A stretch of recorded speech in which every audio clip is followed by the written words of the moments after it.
Real estate में काले धन के इस्तेमाल पर एक बार फिर शुरू हुई बहस। रियल एस्टेट के लिए क्या अभिशाप है काला धन?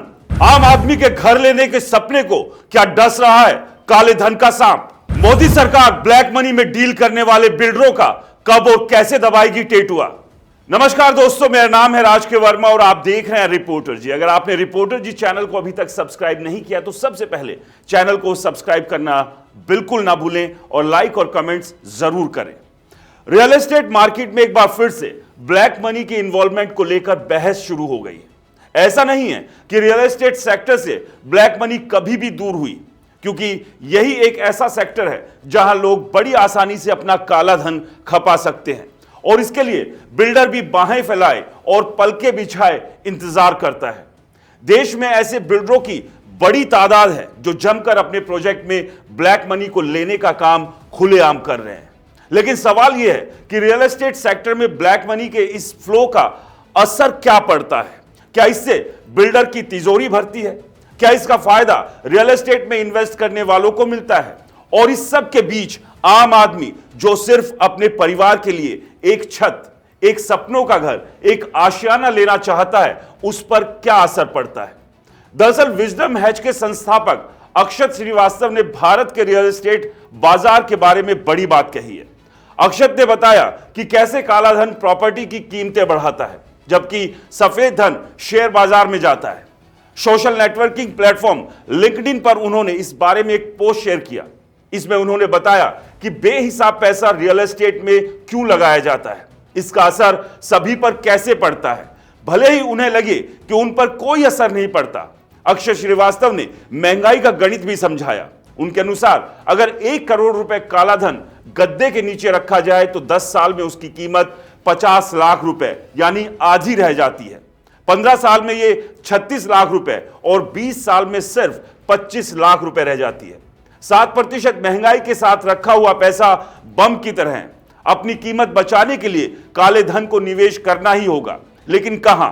शेयर, बॉन्ड, यहां तक कि गाड़ी खरीदना भी काले धन के लिए मुश्किल है। इसलिए रियल एस्टेट ही एक रास्ता बचता है।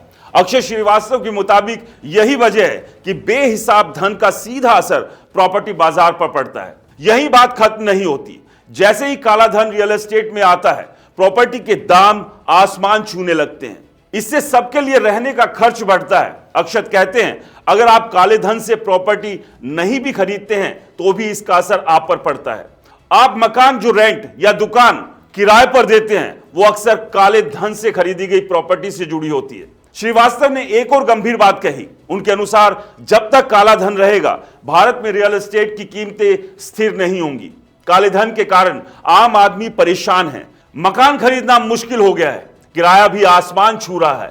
यह एक बड़ी समस्या है जिसका हल ढूंढना जरूरी है। रियल एस्टेट में निवेश करते समय सावधानी बरतनी चाहिए। जरूरी है कि सभी दस्तावेज सही हो। कानूनी सलाह लेना भी जरूरी है, इससे आप धोखाधड़ी से बच सकते हैं। अक्षय श्रीवास्तव ने इस मुद्दे पर खुलकर बात की। उन्होंने बताया कि कैसे काला धन रियल एस्टेट बाजार को प्रभावित करता है। यह एक ज्वलंत मुद्दा है जिस पर चर्चा होनी चाहिए। सरकार को भी समस्या का समाधान ढूंढना होगा। यही नहीं, काले धन के कारण महंगाई भी बढ़ती है। आम आदमी की जेब पर इसका बोझ पड़ता है। रियल एस्टेट बाजार में पारदर्शिता लाना जरूरी है। इससे काले धन पर लगाम लगाई जा सकती है।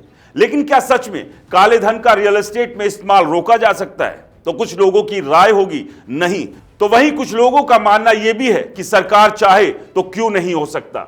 लेकिन फिर सवाल इस चाहत पर खड़े हो जाते हैं। 2016 में प्रधानमंत्री नरेंद्र मोदी ने नोटबंदी की थी। इस दौरान यह प्रचारित किया गया था कि यह काले धन पर सरकार की अब तक की सबसे बड़ी सर्जिकल स्ट्राइक है।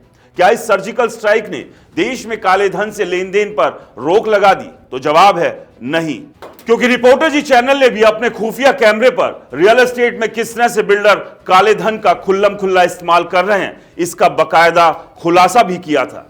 तो ऐसे में सवाल यह है कि अगर रियल एस्टेट मार्केट में इसी तरह से ब्लैक मनी का इस्तेमाल होता रहा तो आप समझिए आम आदमी के लिए घर खरीदना तो दूर, उसका सपना देखना भी मुश्किल हो जाएगा। इस पूरे मामले को लेकर आपकी क्या राय है, हमें कमेंट्स कर जरूर बताएं। रिपोर्टर जी चैनल को सब्सक्राइब नहीं किया है तो दोस्तों चैनल को सब्सक्राइब करना ना भूलें। नमस्कार।